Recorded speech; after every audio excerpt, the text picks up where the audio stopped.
Hello my dear students. तो बच्चों NCERT based question practice में let's continue the chapter molecular basis of inheritance. Genetics का बहुत important, बहुत स्कोरिंग एंड बहुत लेंदी चैप्टर है।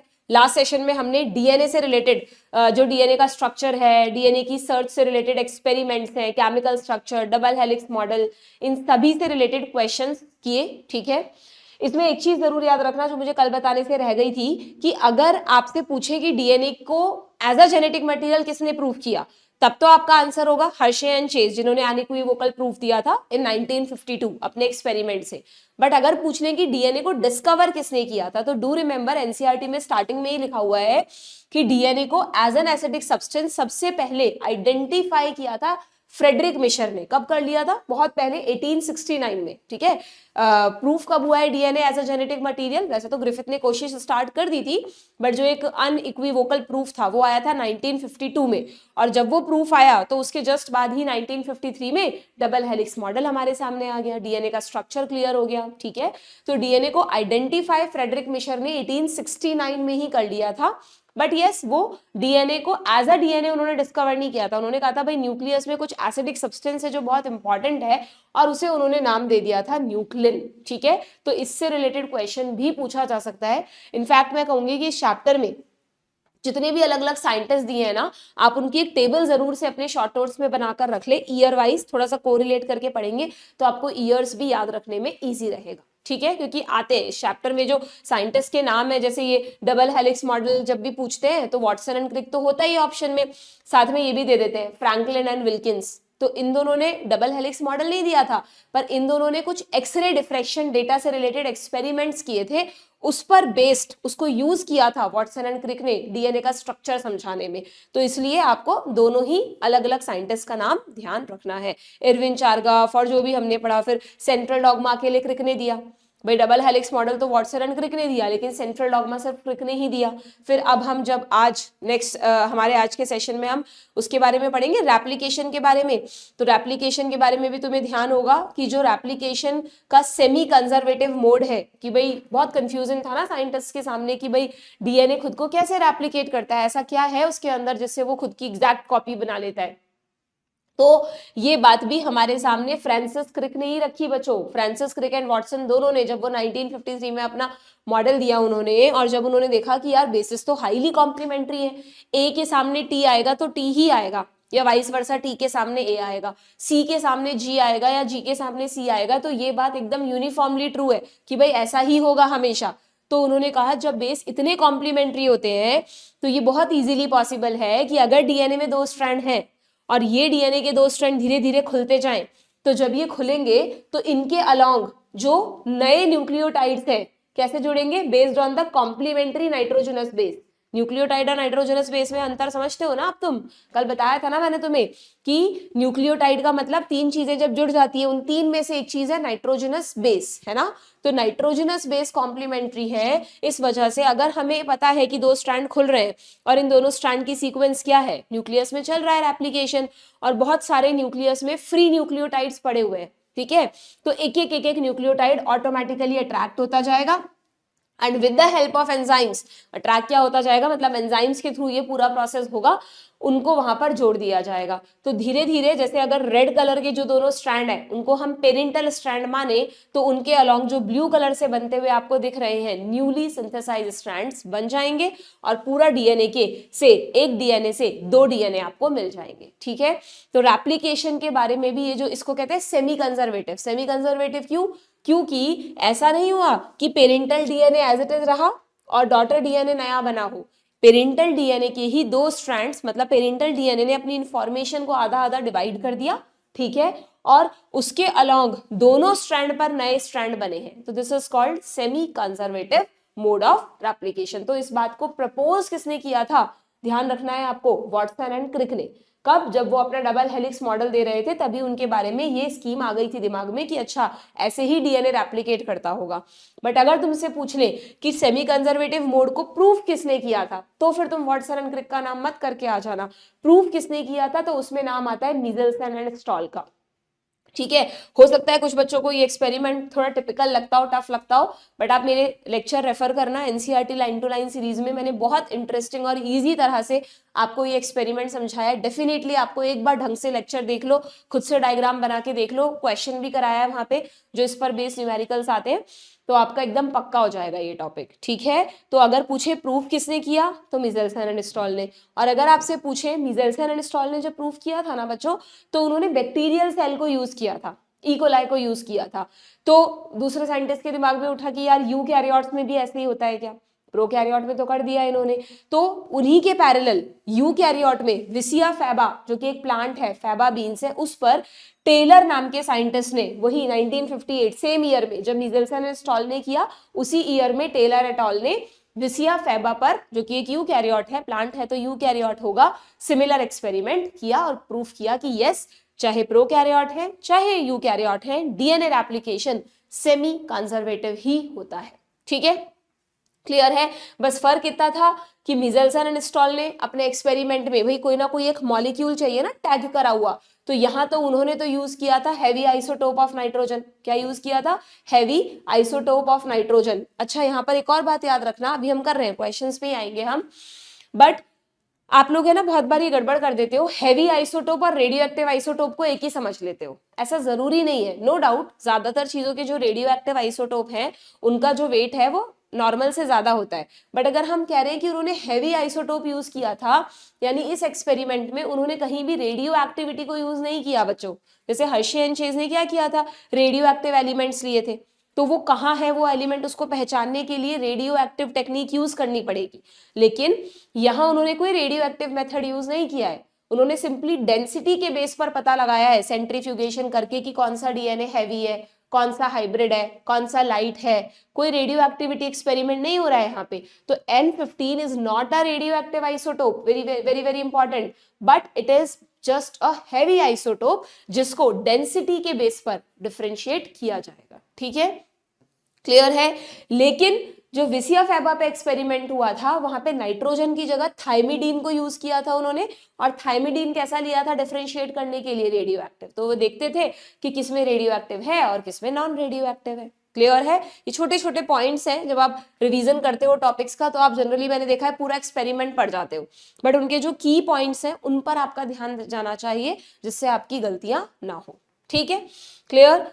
तो देखते हैं क्या क्वेश्चंस है हमारे पास रेप्लिकेशन से रिलेटेड। ठीक है, इंटरेस्टिंग है आज का सेशन बहुत। आप लोगों ने अगर पढ़ के आए हैं, मैंने कहा था कि भाई टाइम दिया है मैंने तुम्हें अच्छे से, रेप्लिकेशन ट्रांसक्रिप्शन एक बार पढ़ के आ जाना, है ना। तो अगर पढ़ के आए हो तो definitely you will enjoy the session. ठीक है, चलो देखते हैं।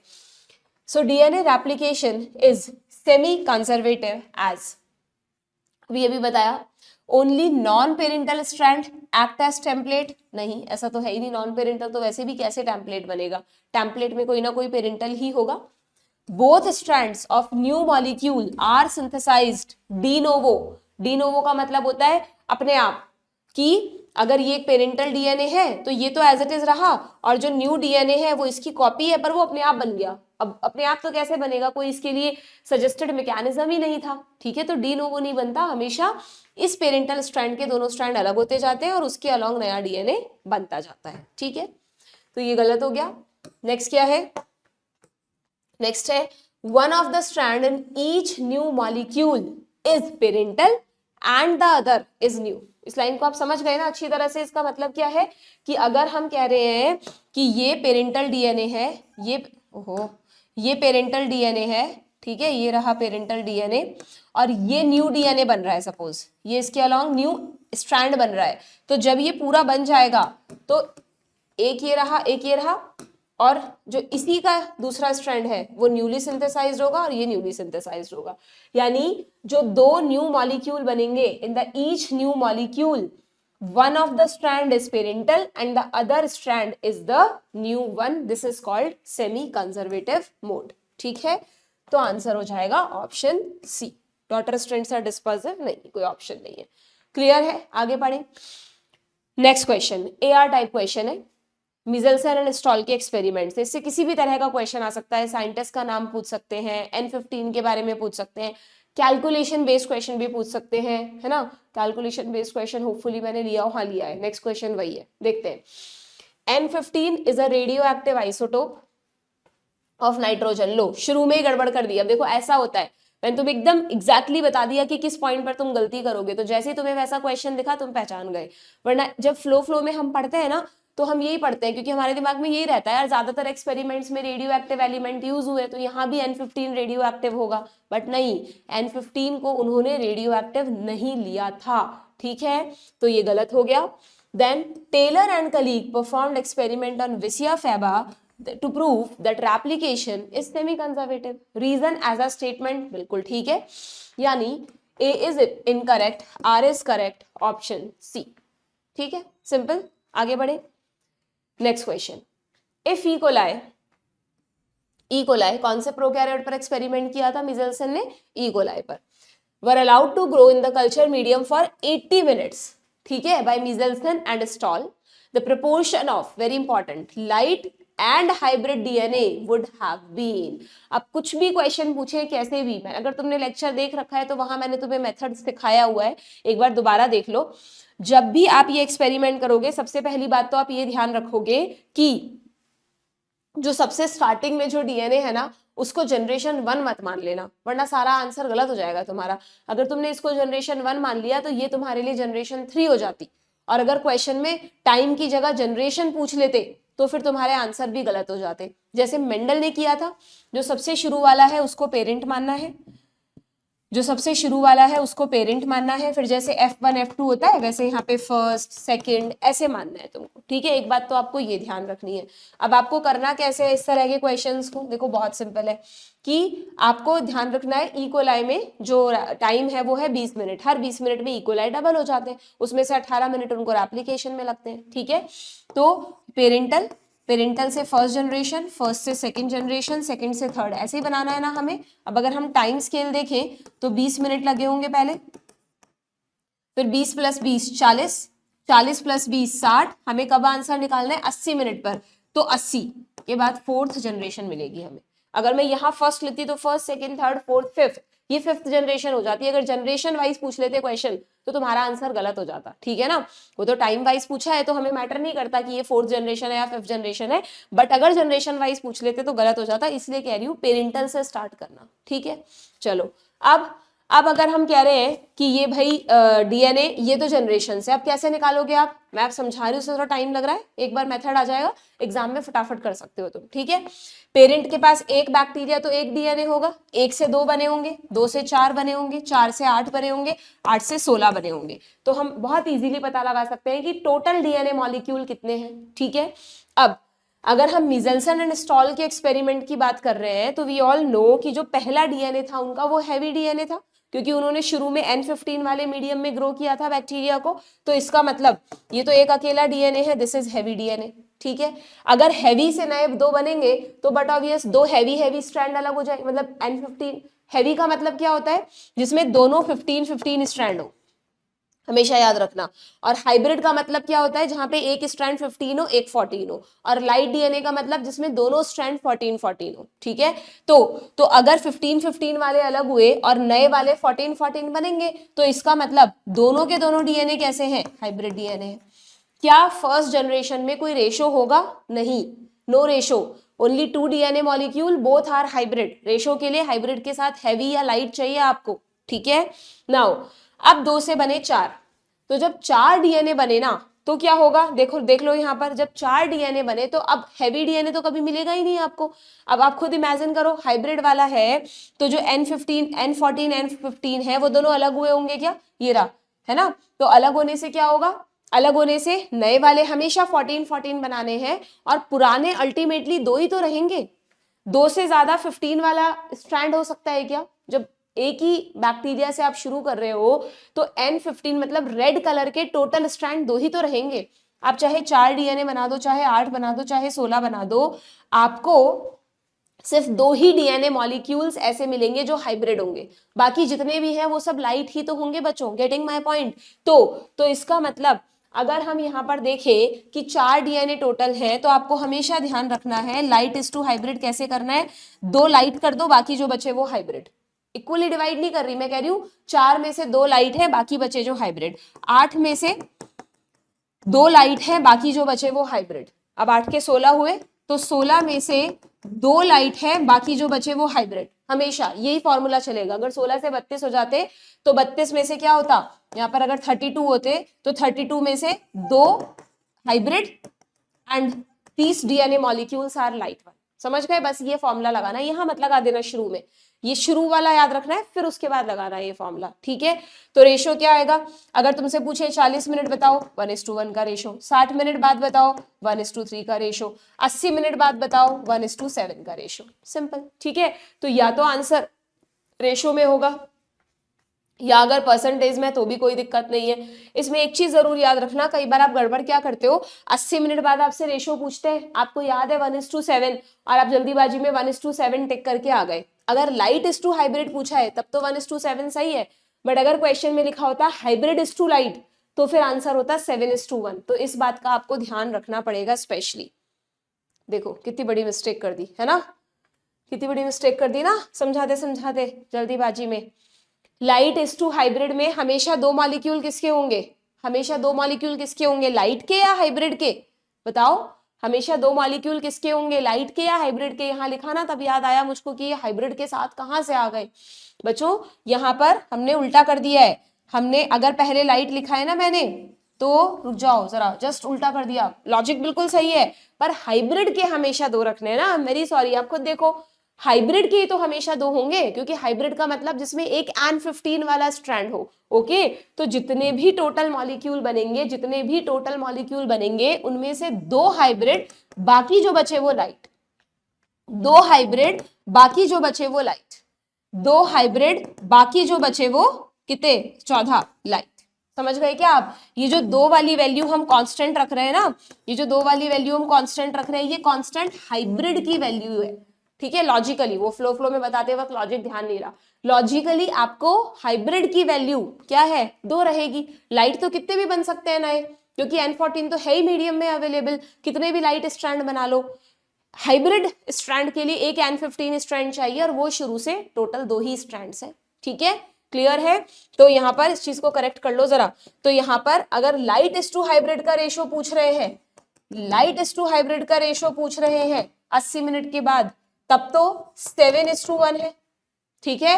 बट अगर क्वेश्चन में हाइब्रिड इज टू लाइट होता तो फिर आंसर तुम्हारा 1:7 होता, ठीक है। Do remember this. तो यहां पर तुम निकाल लो 7:1 से कौन सा आंसर सही करूं, ये 50-50% तो हटा ही दो, कैलकुलेशन करने की जरूरत नहीं है, सीधा सीधा दिख रहा है, ये भी हटा दो 1:3। इनका रेशो देख लो दोनों का, यही तो आएगा, ठीक है। अब बस 7, पहले ज्यादा वाली फिगर, बाद में बाद वाली फिगर, कम वाली फिगर, तो ऑप्शन ए और डी में से सेलेक्ट करना है तुम्हें। देखो सेम सेम ऑप्शन दिए हैं, तो तुम्हें ध्यान रखना है कि लाइट पहले लिखा है क्वेश्चन में या हाइब्रिड पहले लिखा है। और कैलकुलेशन करते वक्त हमेशा ध्यान रखना है, कितनी भी जनरेशन तक आगे चले जाओ, हाइब्रिड डीएनए 2 ही रहेंगे, बाकी जितने भी बचे वो लाइट है, ठीक है। क्लियर है क्या, समझ में आ गया? जिसने पढ़ा है मुझसे एक्सपेरिमेंट, उनको मैंने ये चीज शॉर्ट नोट में लिखवा रखी है कि अपनी बुक में, एनसीईआरटी में ऊपर ये मेथड लिख लो, how to find out the number of DNA molecules, आप भी लिख लेना। डन, आगे बढ़े, चलिए नेक्स्ट। तो ये हुआ मिजेल्सन एंड स्टॉल के एक्सपेरिमेंट से रिलेटेड क्वेश्चंस, ठीक है।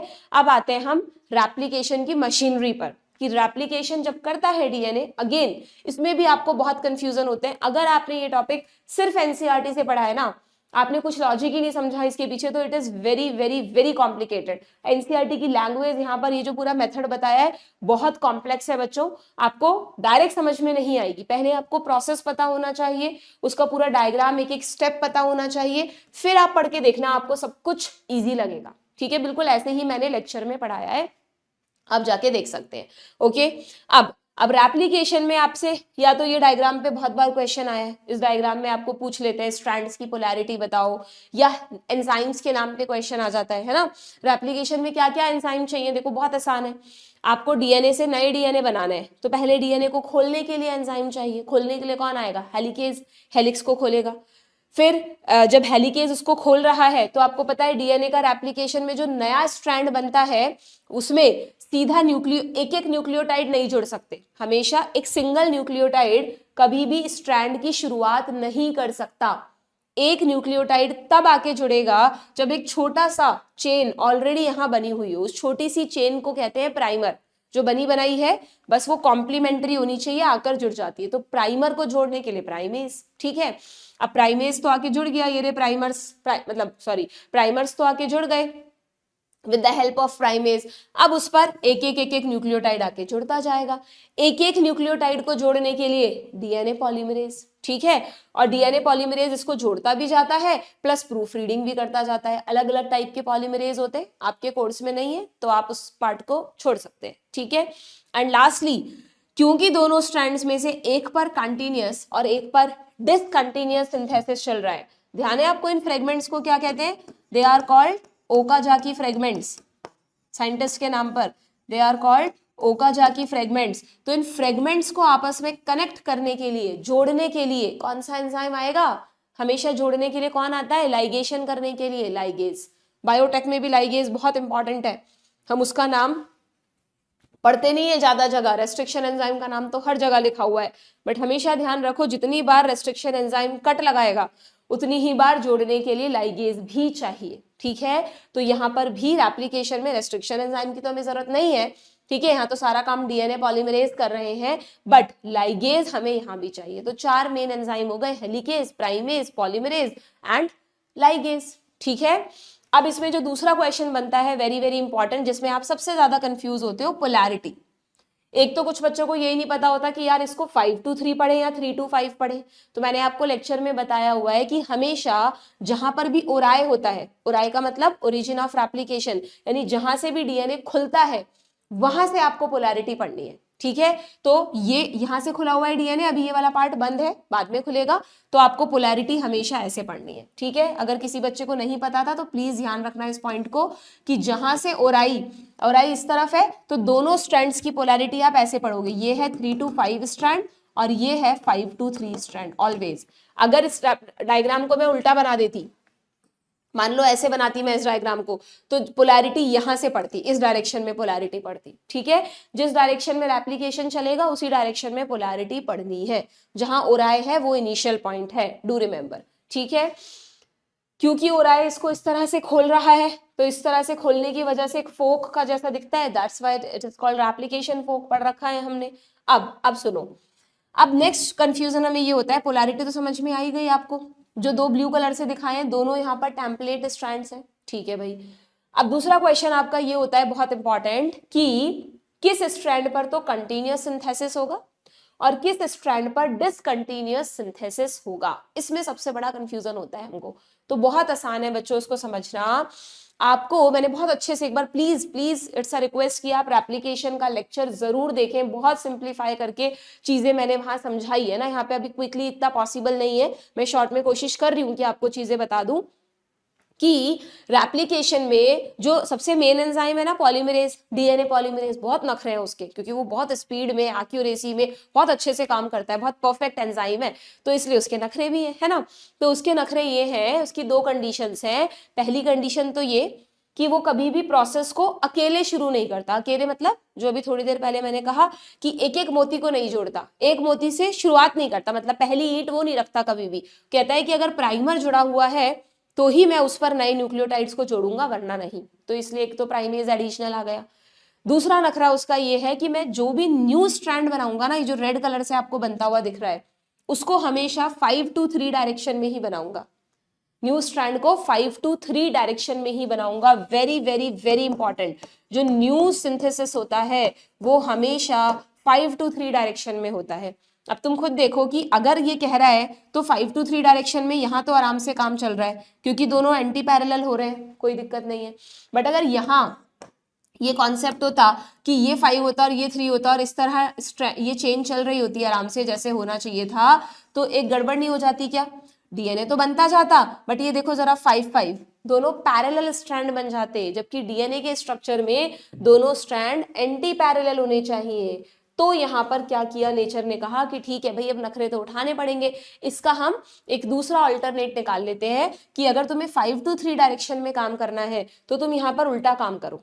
डीएनए खुल तो ऐसे रहा है पर तुम इस डायरेक्शन में सिंथेसिस करो, तो फिर एक प्राइमर आके जुड़ा, प्राइमर पे न्यूक्लियोटाइड्स आके जुड़े, फिर प्राइमर आके जुड़ा, फिर नए न्यूक्लियोटाइड्स जुड़े, फिर प्राइमर आके जुड़ा, नए न्यूक्लियोटाइड जुड़े, टुकड़ों में काम चल रहा है। जैसे ही वो यहाँ पहुंचा तो अब डीएनए यहाँ थोड़ी ना, तो यहाँ खुलेगा, फिर यहाँ यहाँ यहाँ ऐसे जोड़ेगा, तो ऐसे पीसेस में डीएनए की चेन बनेगी। That's why it is called discontinuous synthesis. But DNA को तो पूरा इंटैक्ट बनाना है, तो बाद में लाइगेज आकर इन फ्रेगमेंट्स को जोड़ देगा। बट डीएनए पॉलीमरेज की शर्त भी पूरी हो गई, दोनों स्ट्रैंड एंटी पैरेलल भी बन गए, ठीक है। तो बस इसलिए ये कॉम्प्लेक्सिटी रेप्लिकेशन में आती है। तो अगर आपसे एग्जाम में पूछा जाएगा कि भाई कौन से टेम्पलेट पर कंटिन्यूअस सिंथेसिस होता है, तो तुम्हें सिंपली फटाफट बनाकर देखना है कि हमें पता है कि जो नया स्ट्रैंड बनेगा वो 5 to 3 बनेगा, है ना। तो बट ऑब्वियस ये टेम्पलेट जो है वो 3 to 5 ही तो होगा, तभी तो कंटिन्यूअस सिंथेसिस जो होगा वो किस पर होगा, 3 to 5 वाले टेम्पलेट पर होगा, है ना। और जो डिसकंटिन्यूअस सिंथेसिस है, डिसकंटिन्यूअस सिंथेसिस का मतलब अगर हम कह रहे हैं कि ये 5 to 3 है, मान लो ऐसे ही बना लो तुम, तो ये डिसकंटिन्यूअस सिंथेसिस है, तो जो टेम्पलेट स्ट्रैंड है वो 5 to 3 थोड़ी ना रहा होगा बच्चों, वो क्या रहा होगा, वो रहा, मतलब आपको डायरेक्शन कैसे पढ़नी है, यहाँ पे गड़बड़ मत कर देना, ऐसे अलग अलग मत बना के देखना, ऐसे पूरा बना के देखना। देखो अभी गड़बड़ हो जाती है वरना हमारी, है ना। अलग अलग मत बना के देखना, पूरा बना के देखना कि रफ स्पेस यूज करना पड़ेगा आपको। अगर सही करने हैं इस चैप्टर के क्वेश्चंस, आपको पेन चलाना पड़ेगा, आप दिमाग में सिर्फ नहीं कर सकते इसके क्वेश्चंस। तो आपको फटाफट किसी भी तरह से रेप्लिकेशन फोक बना के देख लेना, ठीक है। अगर आप कह रहे हो कि ये कंटिन्यूअस सिंथेसिस है 5 to 3, तो इसका मतलब ये स्ट्रैंड 3 to 5 है, और अगर इस पर कंटिन्यूअस है तो इस पर डिसकंटिन्यूअस है, और ये 3 to 5 है तो बट ऑब्वियस ये 5 to 3 है। ऐसे पढ़ना है इसको, क्योंकि यहाँ हो रहा है बनाया मैंने, तो ऐसे पढ़ोगे आप, ठीक है। तो और ये भी ध्यान रखना कि आपसे पोलैरिटी किसकी पूछी है, टेम्पलेट स्ट्रैंड की पोलैरिटी पूछी है या न्यूली सिंथेसाइज की पोलैरिटी पूछी है।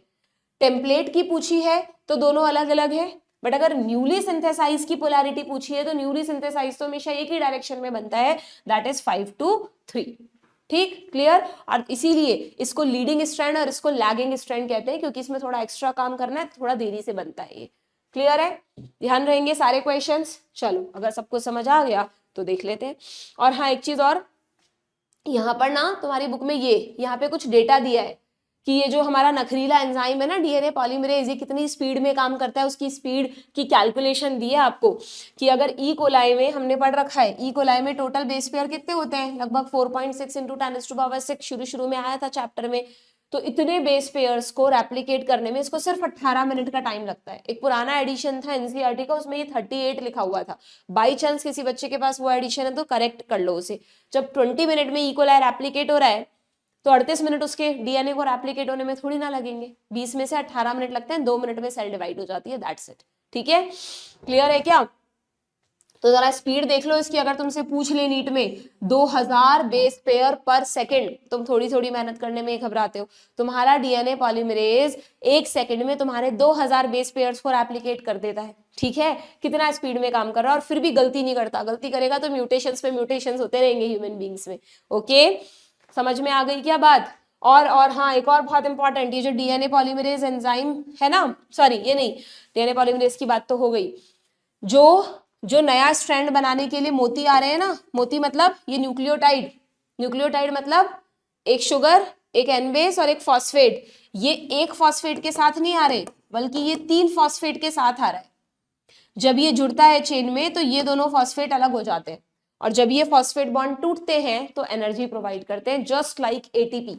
एटीपी में भी तो ट्राइफॉस्फेट ही है, एडिनोसिन ट्राइफॉस्फेट। कभी तुमने कोरिलेट किया है, एडिनोसिन क्या है, एक न्यूक्लियोसाइड ही तो है जिससे 2 एडिशनल फॉस्फेट जुड़े हुए हैं। एटीपी एक न्यूक्लियोटाइड है बच्चों। केमिकली अगर आपसे कोई पूछे कि जो सेल की एनर्जी करेंसी एटीपी वो क्या है, कोई कार्बोहाइड्रेट है, कोई प्रोटीन है, नहीं, वो एक न्यूक्लियोटाइड है जो 3 चीजों से मिलकर बनता है, ठीक है। तो यहाँ पे डीएनए रेप्लिकेशन इतना हाईली एनर्जी कंज्यूमिंग प्रोसेस है कि अगर सेल अपने एटीपी उसको देने लगेगी तो सारे एटीपी उसी में खर्च हो जाएंगे। तो नेचर ने कहा एक काम करते हैं कि जो न्यूक्लियोटाइड चेन बनाएंगे उन्हीं को एनर्जी करेंसी बना दो।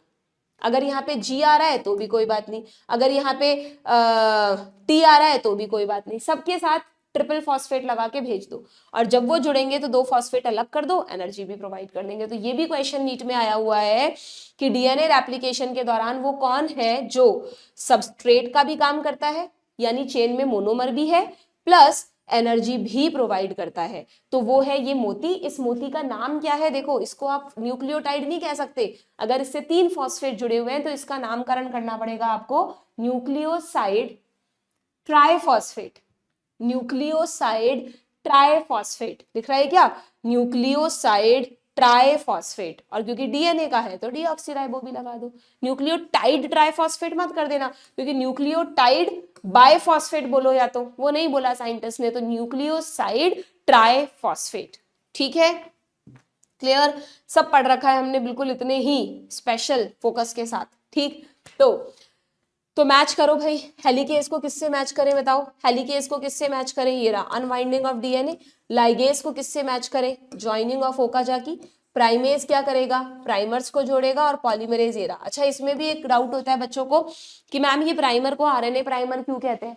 प्राइमर तो एक चेन है, सिंगल चेन है, समझ में आ गया, बट उसमें आरएनए वर्ड क्यों यूज किया? तो डीएनए में जाकर लग रही है ना। क्योंकि बच्चों ध्यान रखना, ये आपके एनसीईआरटी में नहीं लिखा, but you should know this, कि वो जो छोटी छोटी चेन्स बनी हुई है ना, जो इनिशिएट करेंगी रेप्लिकेशन को, वो चेन्स में कभी भी टी नहीं होता, बल्कि टी की जगह यू होता है, यूरेसिल होता है। तो इसलिए साइंटिस्ट उनको आरएनए चेन्स मानते हैं, छोटी छोटी, and they are called RNA primer. पर ये तो बहुत बड़ी गड़बड़ हो गई। अगर यहाँ पर प्राइमर जुड़ा हुआ है, उसमें यू है, तो जब ये डीएनए बन के तैयार हो जाएगा तो इस डीएनए में तो टी की जगह यू आ गया। ये गड़बड़ कैसे हुई? यहाँ पे ए था, मान लो ए के सामने यू आ गया। तो इसलिए जो डीएनए पॉलीमरेज होता है ना, जब वो प्रूफ रीडिंग करता है तो साथ साथ में वो एक काम और करता है कि जहां जहां यू होता है, एक तो यहाँ प्राइमर में होगा, एक इन सब प्राइमर्स में होगा, वहां से यू को हटाकर टी लगा देता है, जिससे वो डीएनए के स्ट्रक्चर में ही आ जाए। बट यस, शुरू प्राइमर आरएनए प्राइमर करते हैं, इसलिए इनको आरएनए प्राइमर बोलते हैं। जिन बच्चों को सब चीजें पता है, अच्छे से पढ़ रखा है, उनका रिवीजन हो रहा है, डोंट वरी। ऐसा मत सोचो कि यार टाइम वेस्ट हो रहा है, हमें तो पता था, फिर से ये सुनना पड़ रहा है। जितना आप चीजों को सुनने की, समझने की आदत डालोगे ना, उतना ही आपको चीजें ज्यादा याद रहेंगी, नीट में गलतियां कम से कम होंगी। ऐसे चैप्टर्स का तो पूरा रिवीजन भी करना पड़े तो करा करो, कोई दिक्कत नहीं है। ठीक है, तो बताओ मुझे क्या होगा इसका आंसर? ए का 2, बी का 3, 2 3 2 3, ये रहा 2 3 4 1, ऑप्शन डी। ठीक है, चलिए नेक्स्ट क्वेश्चन पर आते हैं। The correct order of events for synthesis of the lagging strand is. ठीक है, हमें लैगिंग स्ट्रैंड के लिए करेक्ट ऑर्डर बताना है। देखते हैं, सबसे पहला ऑप्शन है प्राइमेज ऐड आरएनए प्राइमर, बिल्कुल ठीक है। Then DNA polymerase third. अच्छा, इस क्वेश्चन में आपको डीएनए पॉलीमरेज के टाइप्स दे दिए हैं बच्चों, वैसे तो एनसीईआरटी में है नहीं, बट मैं तुम्हें शॉर्ट में बताऊं तो डीएनए पॉलीमरेज 3 तरह का होता है, फर्स्ट, सेकेंड एंड थर्ड। ठीक है, जिसमें से ध्यान रखना third is the main polymerising enzyme. यहाँ पे फर्स्ट मेन एंजाइम नहीं है, बल्कि जो थर्ड है, जो आखिरी वाला एंजाइम है, वो मेन एंजाइम है जो पॉलीमराइजेशन करेगा, यानी एक एक न्यूक्लियोटाइड को आगे बढ़ाता जाएगा और चेन को स्ट्रेच करेगा या एक्सटेंड करेगा। ठीक है, जबकि फर्स्ट जो है ना, वो क्या करता है? एक तो प्रूफ रीडिंग करता है, भाई बहुत जरूरी है ना कि डीएनए के साथ साथ में प्रूफ रीडिंग होती जाए। कोई भी गलत न्यूक्लियोटाइड ऐड हो गया है तो उसको हटाकर सही लगा दे, यानी उसकी रिपेयरिंग कर दे। तो प्रूफ रीडिंग एंड रिपेयरिंग करता है, प्लस डू रिमेंबर यही एंजाइम आरएनए प्राइमर्स को रिमूव भी करता है। रिमूव करने का मतलब, क्योंकि मैंने आपको कहा कि प्राइमर्स में यू होता है, तो प्राइमर को हटाकर यू की जगह टी को लगाना, that is called removal of RNA primer. ठीक है, तो ये दोनों काम फर्स्ट करेगा। सेकंड भी प्रूफ रीडिंग वगैरह ही करता है थोड़ी बहुत, बट उसके वो भी आप चाहो तो याद रख सकते हो, बाकी मुझे नहीं लगता आपसे ये सब पूछा जाएगा। ठीक है, बट ठीक है, यहाँ पे हमारे सामने क्वेश्चन है। तो प्राइमेज ने आरएनए प्राइमर को ऐड किया, थर्ड ने स्ट्रेच क्रिएट किया, यानी लैगिंग स्ट्रैंड की बात कर रहे हैं ना, तो स्ट्रेच की फॉर्म में फॉर्मेशन होगा।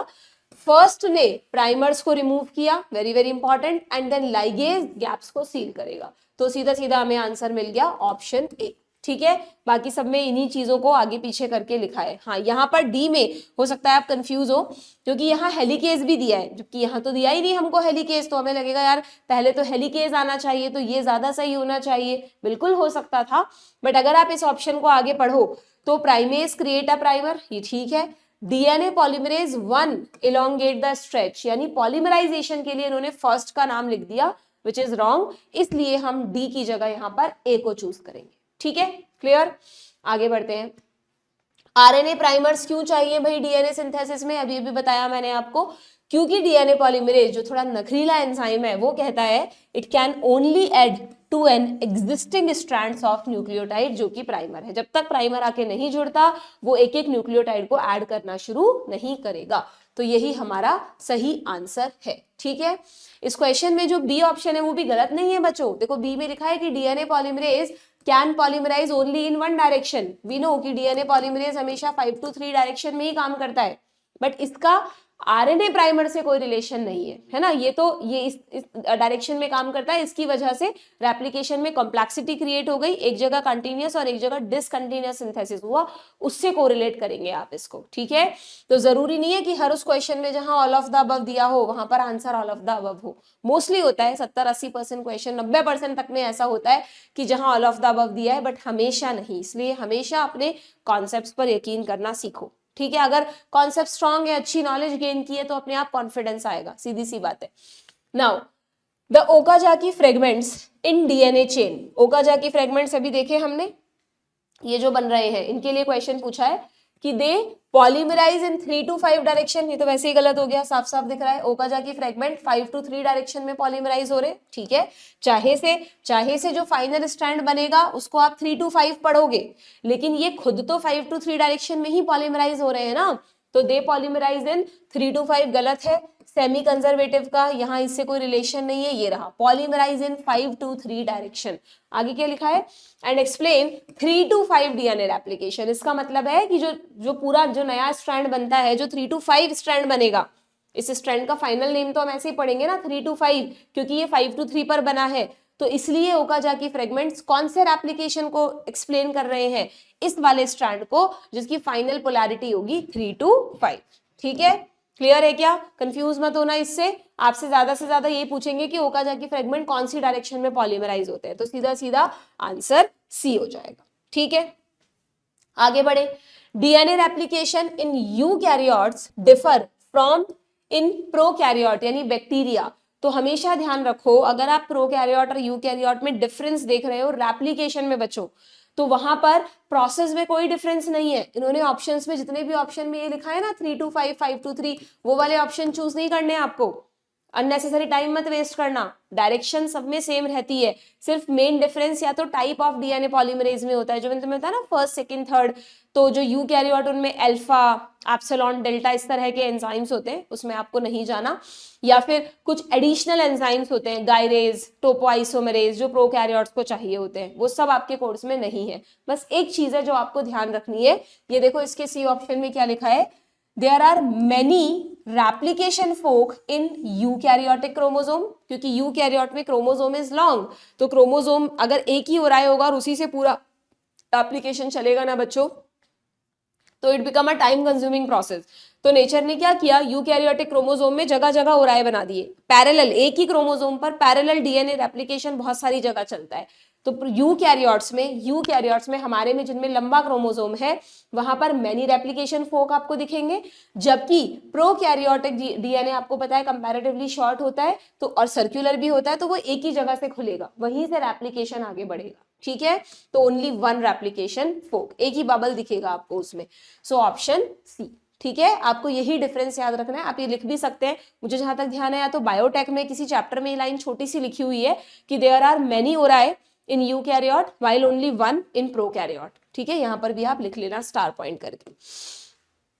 तो ये हो गए बच्चों आपके रेप्लिकेशन से रिलेटेड क्वेश्चंस। ठीक है, थोड़ा टाइम लगा हमें रेप्लिकेशन को रिवाइज करने में, बट इंपॉर्टेंट टॉपिक है। जब भी किसी इंपॉर्टेंट टॉपिक को रिवाइज करोगे, पूरा टाइम दोगे। ये क्वेश्चन भी अभी रिसेंटली आया है कि बैक्टीरिया में डीएनए रेप्लिकेशन कब होता है। ठीक है, तो तुम उसमें एस फेज मत टिक करके आ जाना। बैक्टीरिया में एस फेज कहाँ से आएगी, ये एस फेज हमारे लिए है, यूकैरियोट्स के लिए है। ध्यान है, जब मैंने सेल डिवीजन पढ़ाया था तब बताया था कि बैक्टीरिया में कोई प्रोफेज, मेटाफेज, एनाफेज, टेलोफेज नहीं होता। कहाँ से होगा, कोई न्यूक्लियर मेम्ब्रेन है, कोई स्पिंडल फाइबर, सेंट्रियोल जैसा कुछ है, नहीं। बैक्टीरिया में एमाइटोसिस होता है, डायरेक्ट सेल डिवीजन। डीएनए ने अपना रेप्लिकेशन किया और बाइनरी फिजन हो गया, सेल दो में डिवाइड हो गई। तो अगर आपसे पूछ लें कि बैक्टीरिया में डीएनए रेप्लिकेशन कब होता है, तो एस फेज मत टिक कर देना, वहां आपका आंसर होगा जस्ट बिफोर बाइनरी फिजन या जस्ट बिफोर साइटोप्लाज्मिक डिवीजन, ऐसा कुछ ऑप्शन आपको मिलेगा।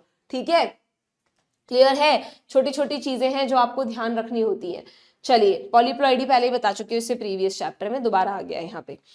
अब आते हैं हम next, central dogma. Central dogma में मैंने आपको कल लास्ट सेशन में बताया था कि दो मेन चीजें हैं कि जब भी डीएनए खुद को एक्सप्रेस करेगा तो पहले ट्रांसक्रिप्शन करेगा। ट्रांसक्रिप्ट करना यानी अपनी इंफॉर्मेशन को कोडोन्स की फॉर्म में छुपा देना। तो यानी डीएनए से आरएनए, आरएनए में भी कौन सा, एमआरएनए, मैसेंजर आरएनए का बनना इज ट्रांसक्रिप्शन, और उस एमआरएनए से प्रोटीन का बनना इज ट्रांसलेशन, है ना।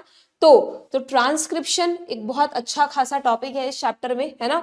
इसमें बहुत सारी डिटेल्स हैं, पूरा एक लेक्चर लगा के मैंने वहां पे उस सीरीज में इस टॉपिक को पढ़ाया है। तो प्लीज इसको अच्छे से समझना, इसमें बहुत सारे कंफ्यूजन्स होते हैं और 2 क्वेश्चन अकेले इस टॉपिक से बन जाते हैं आराम से नीट में, 2 से ज्यादा भी बन जाएं तो पता नहीं, ठीक है। तो ट्रांसक्रिप्शन के क्वेश्चंस करते हैं। अब हम देखते हैं क्या क्या चीजें हमसे यहाँ पे पूछी गई है। क्वेश्चन है, why are not both strands of DNA copied during transcription? ठीक है, ट्रांसक्रिप्शन का सबसे मेन जो डिफरेंस है, जो उसे रेप्लिकेशन से अलग करता है, वो ये कि रेप्लिकेशन में तो दोनों डीएनए के स्ट्रैंड टेम्पलेट की तरह काम करेंगे। रेप्लिकेशन जब भी होगा पूरे जीनोम का रेप्लिकेशन होगा, यानी डीएनए जितने भी क्रोमोसोम्स में डिवाइडेड है they all will be replicated, ठीक है। बट ट्रांसक्रिप्शन क्या है, ट्रांसक्रिप्शन में जब डीएनए को एमआरएनए बनाना है तो वहां पर आपको 2 बातें याद रखनी है। एक तो ये कि अनलाइक रेप्लिकेशन ट्रांसक्रिप्शन में सिर्फ एक ही स्ट्रैंड टेम्पलेट की तरह काम करेगा, दोनों पर कभी भी साथ में ट्रांसक्रिप्शन नहीं होता, ठीक है। और दूसरा ये कि ट्रांसक्रिप्शन पूरे जीनोम का साथ में नहीं होगा। 46 के 46 क्रोमोसोम पर जितने भी जीन है, मान लो हमारे अंदर बहुत सारे हजारों जीन्स होते हैं, यू नो, तो हर जीन थोड़ी ना हर वक्त ट्रांसक्रिप्शन करेगा बच्चों। कोई जिस जीन के प्रोडक्ट की जरूरत है वही जीन ट्रांसक्रिप्ट करेगा। तो एक बार जब ट्रांसक्रिप्शन होता है तो only a segment of DNA will be transcripted, ठीक है। This is the main difference, ये जो 2 पॉइंट्स मैंने आपको बताए between replication and transcription, okay.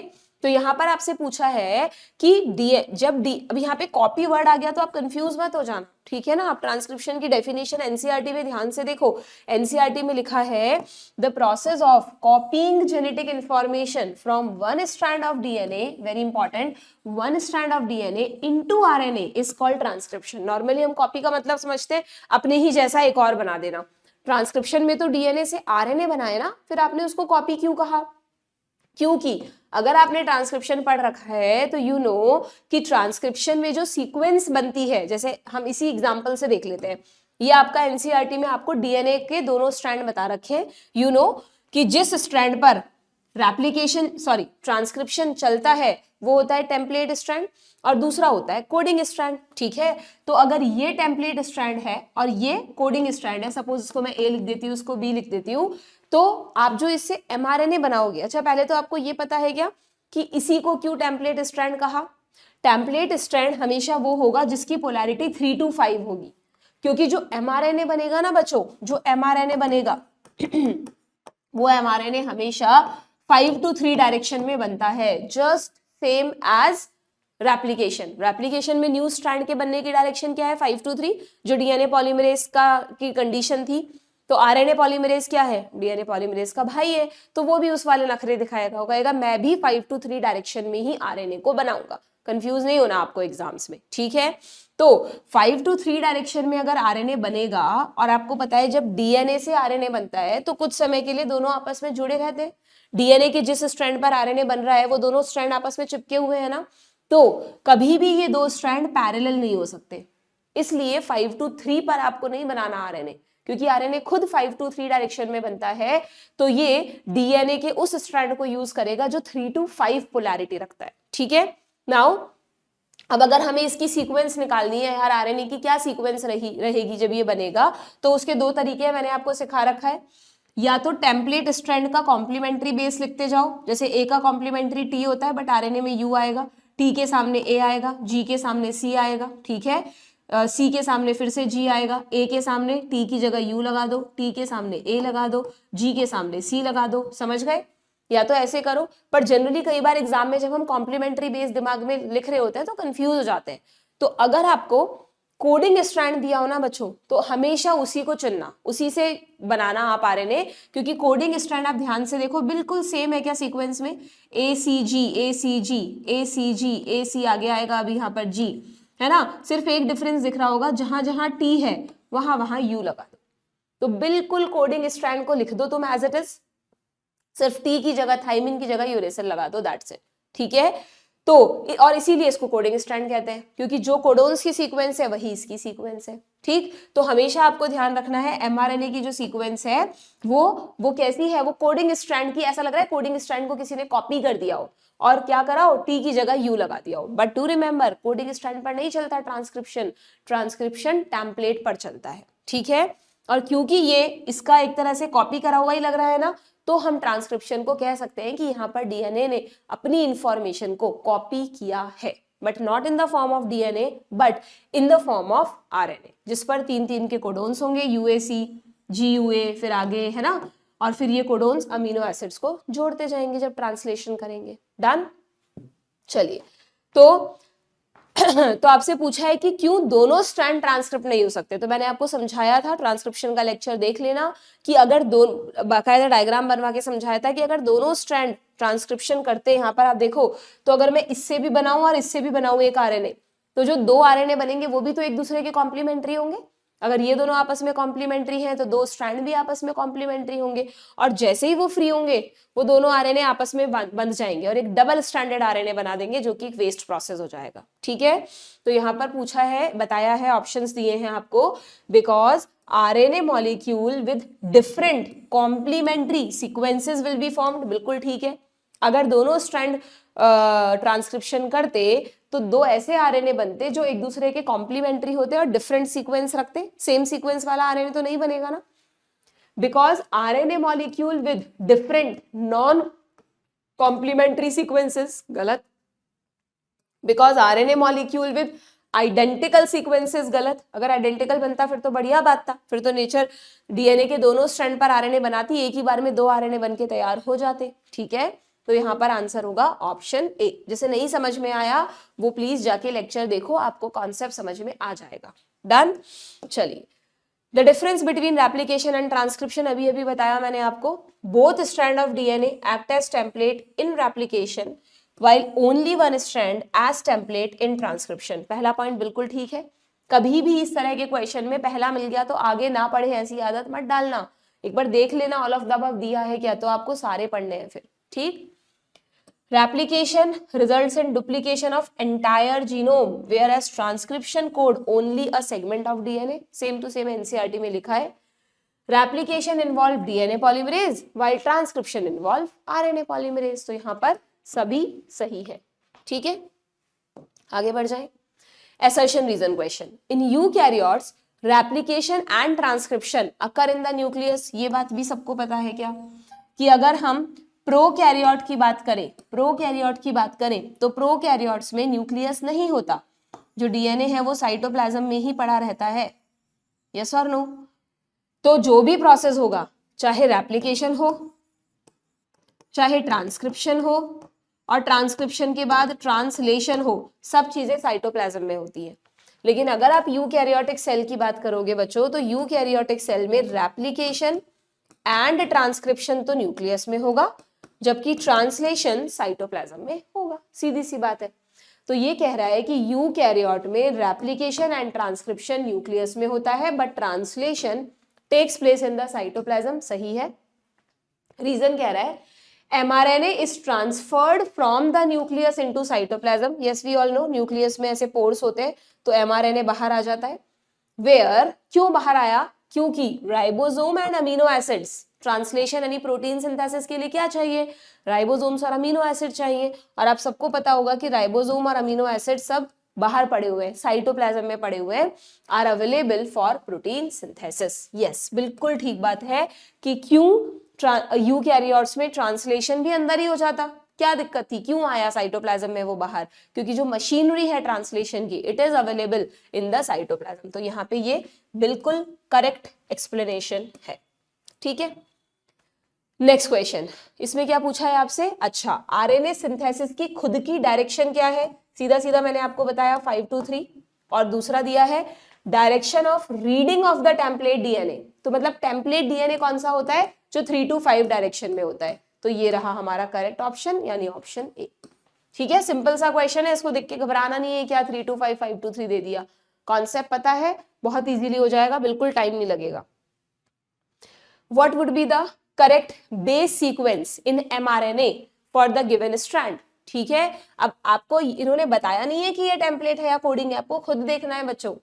अगर ये 5 to 3 डायरेक्शन में है तो बट ऑब्वियस ये कोडिंग स्ट्रैंड है, और अगर ये कोडिंग स्ट्रैंड है तो बड़ा आसान हो गया हमारे लिए आरएनए ढूंढना। सेम सीक्वेंस ढूंढ लो, ए ये रहा, टी की जगह यू, जीसीसी सारे देखने पड़ेंगे आपको, यू ए जीसी ये रहा। और हाँ एक मिनट रुको, अब यहाँ पे गड़बड़ हो सकती थी हमसे।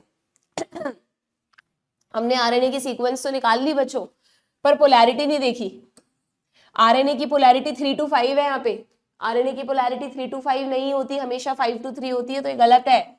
यही तो होती है सिली मिस्टेक। देखो जरा, सेम ऐसी सीक्वेंस मिल जाएगी तुम्हें, ये रही A U GCC U A GC, yes, और यहाँ पोलैरिटी भी सही है, तो we have to go with option D.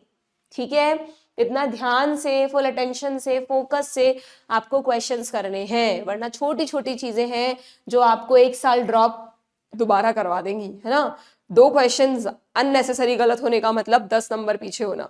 अगर कट ऑफ 610 गई है, आपके 600 नंबर आ रहे हैं, you have to take the drop again, है ना। इतना इंपॉर्टेंट है, कॉम्पिटिटिव एग्जाम में एक एक क्वेश्चन मैटर करता है बच्चों। ओके चलिए। क्योंकि आप तो क्या समझते हो ना, 2 गलत क्वेश्चन को -2 गिनते हो, -2 मत गिनना कभी भी। 2 आते हुए गलत क्वेश्चन गलत करने का मतलब होता है -10, क्योंकि आपको आते थे ना वो क्वेश्चन, तो 4 नंबर आने के भी तो मिलते, 8 नंबर वो भी तो गए आपके। हमेशा इस कैलकुलेशन से हिसाब लगाना, ठीक है। नेक्स्ट स्टेटमेंट टाइप क्वेश्चन है, the presence of promoter in a transcription unit define the template and coding strand. बिल्कुल एनसीईआरटी में लिखा हुआ है, जब हम कह रहे हैं कि बहुत लंबा डीएनए है, उसमें से ये सपोज ट्रांसक्रिप्शन यूनिट है, तो किसी भी ट्रांसक्रिप्शन यूनिट में जहां से ट्रांसक्रिप्शन शुरू होता है वो प्रमोटर, और जहां खत्म होता है वो टर्मिनेटर। ठीक है, प्रमोटर की सीक्वेंस कभी भी आरएनए में नहीं आती बच्चों। जो ट्रांसक्रिप्शन की स्टार्ट साइट है वो यहां से है, यानी कि जो एमआरएनए का बनेगा ना, उस एमआरएनए की लेंथ ये होगी, ये वाला रीजन ट्रांसक्रिप्ट नहीं होता। हाँ, टर्मिनेटर वाला रीजन जरूर ट्रांसक्रिप्ट होता है। क्लियर, तो एमआरएनए ये रहा, तो 3 यूनिट होती है सिंपली, प्रमोटर, ये टर्मिनेटर, और जो मेन जीन है दैट इज स्ट्रक्चरल जीन, जिसको आप सिस्ट्रोन भी कह देते हैं, है ना। जैसे हम पढ़ते हैं ना पॉलीसिस्ट्रॉनिक, मोनोसिस्ट्रॉनिक, तो वो यही स्ट्रक्चरल जीन है। अगर ये स्ट्रक्चरल जीन एक ही प्रोटीन के लिए कोड कर रहा है तो मोनोसिस्ट्रॉनिक, जैसे हमारे में होता है, यूकैरियोट्स में होता है। बट अगर इसी स्ट्रक्चरल जीन में मान लो 3 अलग अलग प्रोटीन्स की इंफॉर्मेशन है, एक इसमें है, एक इसमें है और एक इसमें है, ठीक है, तो उस केस में ये 3 सिस्ट्रोन बन गए। यानी पहले के टाइम में तो ऐसा समझते थे कि जीन की कोई फर्दर यूनिट्स नहीं होती, जैसे मानते थे ना एटम इज इनडिविजिबल, बट बाद में पता चला कि यार एटम में भी इलेक्ट्रॉन प्रोटॉन न्यूट्रॉन होते हैं। बिल्कुल वैसे ही एक जीन में भी यूनिट्स हो सकती है, और जीन की फंक्शनल यूनिट्स को क्या कहते हैं हम, सिस्ट्रोन। तो this is the difference between gene and cistron, मैंने पढ़ाया हुआ है लेक्चर में अच्छे से, ठीक है। तो यहाँ पर एक बहुत इंपॉर्टेंट चीज लिखी हुई है कि प्रमोटर की जो लोकेशन है वो ही ये डिसाइड करेगी कि कौन टेम्पलेट स्ट्रैंड है और कौन कोडिंग स्ट्रैंड है। अगर ये प्रमोटर है तो जो ट्रांसक्रिप्शन है वो इस डायरेक्शन में चलेगा, यानी एमआरएनए जो बनेगा वो ऐसे 5 to 3 डायरेक्शन में बनेगा। एक मिनट, वो ऐसे 5 to 3 डायरेक्शन में बनेगा, तो बट ऑब्वियस आपको इसे जो 3 to 5 में उसे टेम्पलेट कहना पड़ेगा और दूसरे को कोडिंग कहना पड़ेगा। बाई चांस करो अगर ट्रांसक्रिप्शन यहां से शुरू होता और ये प्रमोटर होता, है ना, अगर ट्रांसक्रिप्शन यहां से शुरू होता और ये प्रमोटर होता, मान लो, जस्ट मान लो, तो आरएनए ऐसे बनता, तो ये आरएनए की डायरेक्शन होती 5 to 3, तो फिर आपको 3 to 5 वाले को टेम्पलेट कहना पड़ता और ये कोडिंग हो जाता। यानी इट इज द प्रमोटर, यानी प्रमोटर मतलब वो जगह जहां आरएनए पॉलीमरेज आके जुड़ता है, विच डिसाइड द डेफिनेशन या position of template and coding strand. लिखा हुआ है एनसीईआरटी में, और यही तुमसे यहाँ पर पूछा गया है कि the presence of promoter define the template and coding strand. Yes, very important. DNA dependent RNA polymerase, RNA polymerase का पूरा नाम क्या है, काम तो वो DNA पर डिपेंड होके कर रहा है। Catalyze the polymerization in both direction, that is 5 to 3 and 3 to 5. Never. The RNA polymerase DNA polymerase का भाई है, तो ये भी जो polymerization करता है वो सिर्फ और सिर्फ 5 to 3 डायरेक्शन में करता है, कभी भी 3 to 5 में RNA को नहीं बनाता। ठीक है, तो statement 1 is correct, second is incorrect, यानी ऑप्शन बी। ठीक है। अच्छा, इसमें एक चीज और याद रखना बच्चों, अगर तुमसे कोई पूछ ले कि प्रमोटर किस एंड पे होता है और तुम कंफ्यूज हो कि मैम 3 एंड लिखें या 5 एंड लिखें, फिर हमें लगेगा कि यार टेम्पलेट स्ट्रैंड के रेफरेंस में ही बोलना चाहिए कि प्रमोटर 3 एंड पर होता है और टर्मिनेटर 5 एंड पर होता है, बट नहीं। हमेशा ध्यान रखना, जो भी इसके पीछे रीजंस रहे, बट जो भी साइंटिस्ट की टीम थी उन्होंने कहा कि यार जो आप है ना प्रमोटर और टर्मिनेटर की पोजीशन बताओगे ना, वो टेम्पलेट स्ट्रैंड के रेफरेंस में नहीं बतानी, वो कोडिंग स्ट्रैंड के रेफरेंस में बतानी है। मैं तो बच्चों को यूं बोलती हूँ कि ऐसे समझ लो कि हर चीज टेम्पलेट स्ट्रैंड पर हो रही है, कोडिंग स्ट्रैंड नाराज हो गया कि मेरी कोई इंपॉर्टेंस ही नहीं है क्या, तो इसे कहा चलो डेफिनेशंस हम तुम्हारे बेसिस पर कर देते हैं, ठीक है।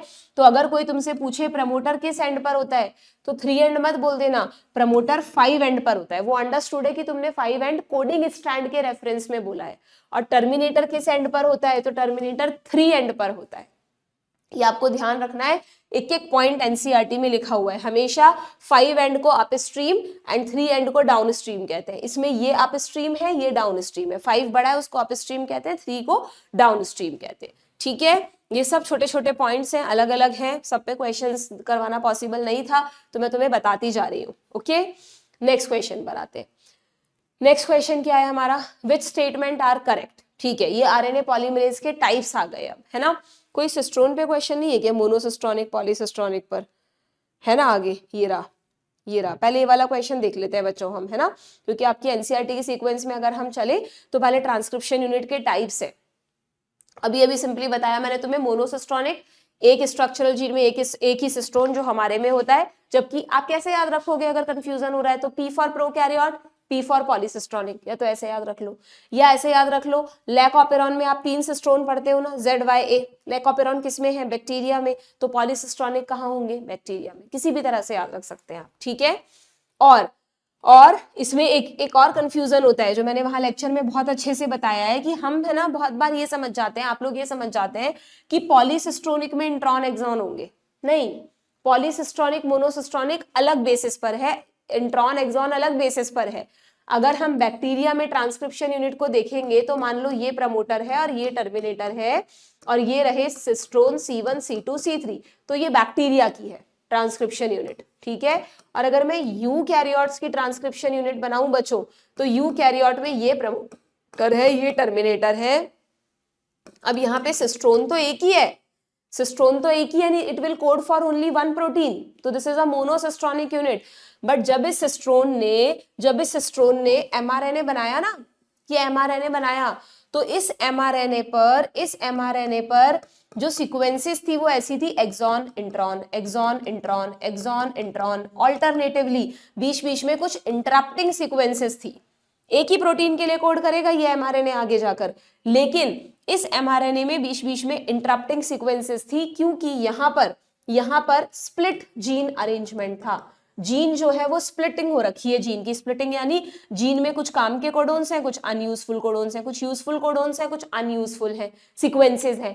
तो जब वो नीचे कोड हुई ना, तो उनकी वजह से 2 तरह की सीक्वेंसेस आ गई। तो split gene arrangement is not the part of polycistronic, but split gene arrangement is the part of monocistronic.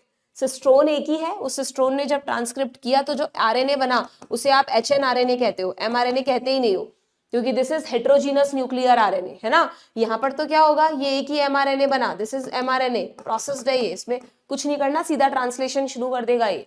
पर यहाँ पर क्या है, यहाँ पर इसमें mRNA एक ही है, लेकिन उसमें एक्सॉन इंट्रॉन्स की सीक्वेंसेस है, तो इंट्रॉन्स को स्प्लाइसिंग के थ्रू हटाते जाएंगे, यहाँ पर स्प्लाइसिंग होगी और तब जाके सिर्फ एक्सॉन्स वाला आरएनए रह जाएगा, तब आप इसको mRNA कहोगे, प्रोसेस्ड mRNA, मैच्योर mRNA, ठीक है। तो ये सारा जो कॉम्प्लेक्सिटीज है ये यूकैरियोट्स में है। बस एक ही सीधी बात है कि यूकैरियोट्स में मोनोसिस्ट्रॉनिक यूनिट्स होती है, अच्छे से पढ़ रखा है हमने, रिवीजन के वक्त इस बात पे बार बार ध्यान देना, वरना गड़बड़ कर दोगे एग्जाम में, ठीक है, क्लियर है। तो अब देखो क्वेश्चन क्या है, आइडेंटिफाई द रॉन्ग स्टेटमेंट, ठीक है भाई। In prokaryote the structural gene is polycistronic, yes, P for prokaryote, P for poly. In eukaryote structural gene have interrupted coding sequences, yes. Introns कहाँ होते हैं, हमारे में ही होते हैं यूकैरियोट्स में। Eukaryote have split gene arrangement, बिल्कुल ठीक है, इसीलिए इंट्रॉन है। एंड इंटरवेलिंग सीक्वेंसेस, जिनको इंट्रॉन्स कहते हैं, intervening sequences appear in mature mRNA नहीं। जो मैच्योर एमआरएनए है उसमें इंटरप्टिंग सीक्वेंसेस क्या करेंगी, वो तो इंटरप्ट करती हैं प्रोसेस को। एक्सप्रेसिंग सीक्वेंसेस एक्सॉन्स आएंगे, ना कि इंट्रॉन आएंगे। तो this is the wrong one. ठीक है, intron, exon, polycistronic, monocistronic, split gene arrangement, ये सब टर्म्स को अलग अलग याद रखना है, मिक्सअप मत कर देना प्लीज। चलो वापस आ जाओ, वापस इस क्वेश्चन पे जो पीछे रह गया था हमारा।